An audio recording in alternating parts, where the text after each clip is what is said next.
Hello everyone, কেমন আছো সবাই? আশা করছি সবাই ভালো আছো। তো আমি সকাল সকাল রেডি হয়ে এখানে বেরিয়ে পড়ছি। এটা ছিল অ্যাকচুয়ালি সানডের ব্লগ, আমি আজ পোস্ট করছি, একটু লেট হয়ে গেছে। তো আমরা ওই দিন গেছিলাম ঘুরতে, কিন্তু কোথায় যাব বলে আমাদের মেইনলি একটা ডেস্টিনেশন ফিক্সড হলো। তো সেখানেই আমরা যাচ্ছি, দেখাবো, পুরোটা ব্লগ দেখো, তারপর বুঝতে পারবে। তো অনেকটা দূর যাওয়ার পর আমাদের বেশ একটু খিদে পেয়ে গেছিলো, যেহেতু আমরা অনেকটা তাড়াতাড়ি বেরিয়েছিলাম। তাই রাস্তার ধারে দাঁড়িয়ে একটু কফি আর একটু জুস খেয়ে নিলাম।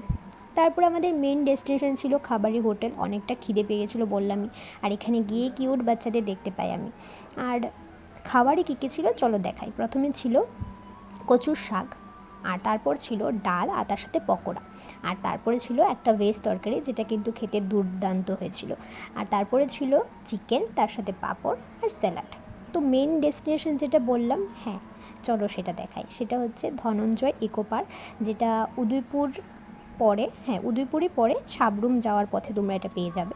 তো আমি সবাইকে বলবো একবার হলেও এই পার্কটা তোমরা ভিজিট করে আসো। পার্কটা কিন্তু অসাধারণ সুন্দর, চারিদিকটা শুধু সবুজ আর সবুজে ঘেরা। ফটো তোলার জন্য তো বেস্ট জায়গা আমি বলবো।